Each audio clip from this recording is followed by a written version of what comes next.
What crazy ass story do you need to tell? Late to the party, but when I was in high school and a few years after, my primary source of income was selling pot. One day I was just hanging out at home with the GF. We went to the Circle K a few houses down and got some beer.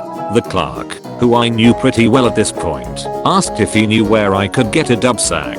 I said sure, and that I'd be back soon. I go home and forget about it. An hour or two later I'm like, oh shit, remember, weigh it out and go back. He had already given me the money, very important detail for later, so I waited until he had no customers. He came out and we went around the icebox, just smoking and chatting. I handed him the bag. Now, there was no one around. Empty lot except for this beat up Volvo facing the record store next door. If I had been paying better attention, I may have noticed this Volvo had completely tinted windows, which seemed odd to do on a beat up Volvo. Two men get out of the car and approach us. One tall skinny guy wearing 100% denim and another guy who looks like Dog the Bounty Hunter in a beige sweater. They approach us and ask how we are doing. Me and Clark look at each other like, you know these guys? Then all of a sudden, the flash badges and yell PD. You're under arrest. And cuff us, separate us, and search us. Beige dog goes through my texts, finds a couple dubious ones, a few crumpled up 20s, starts trying to get me to admit to doing a lot of business today blah blah.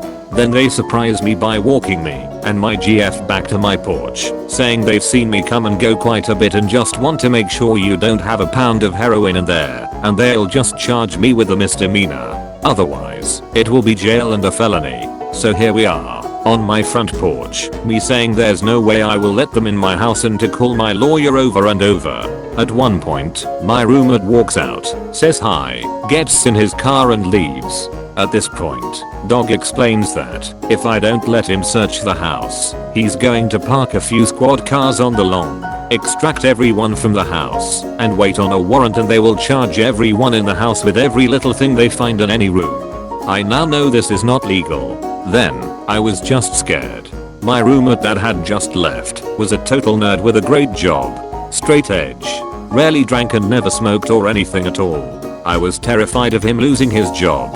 Unfortunately for me, I had just had an opportunity to get a quart of mushrooms at a steal of a deal. My area was super dried up on mushrooms at the time, so I asked around and basically had all my deals set before I got it. This timing was perfect, because just 30 feet away on the coffee table of my bedroom was 1/4 pound of mushrooms, neatly weighted out into ounces and 1/8.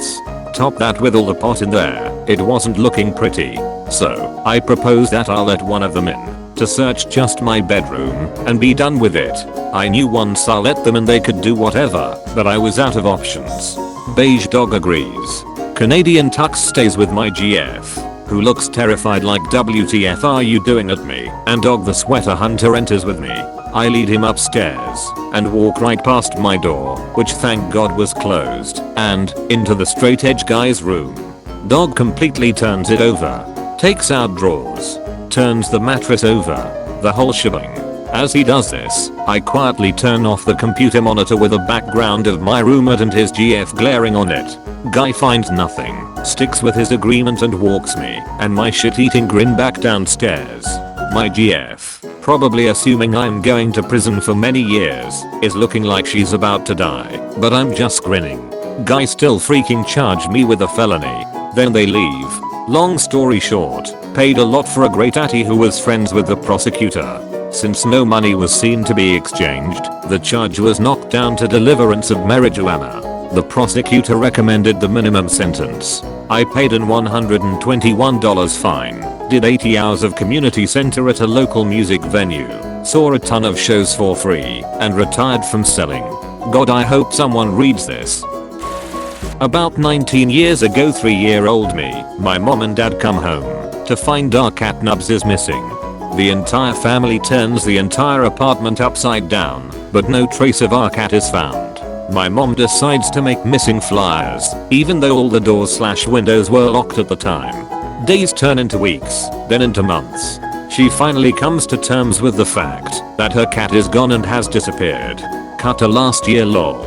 My grandma out of the blue says she lost Nubs. She says while we were out shopping, she decided to go to the mall across the street and took my baby stroller to hold extra bags while she was in the middle of the mall. Nubs, unbeknownst to her, wakes up and jumps out of the bottom mesh pouch under the seat and takes off. My grandma, being too nervous and scared to ask for help, just leaves the store and our cat there.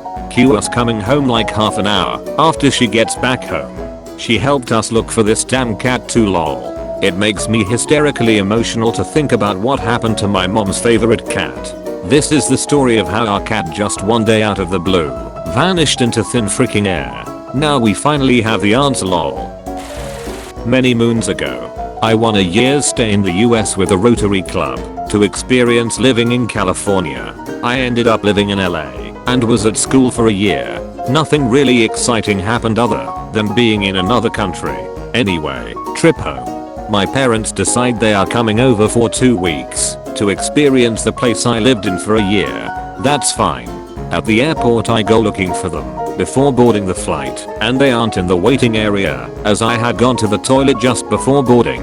They went on the plane without me, having been used to their son not being at the house for a year. They also had my ticket and passport. So I, a 13-year-old boy, had to explain my parents forgot about me, took my passport and boarding pass, and are on the plane.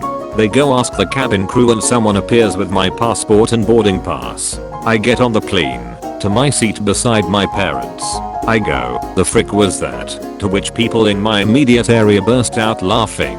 I later found out they had announced my predicament to the whole plane on the intercom and my mother had put her hand up with my passport and boarding pass. This was summer between junior and senior year in college. So this one time I show up to a guy's parents' house to pick up a mutual friend.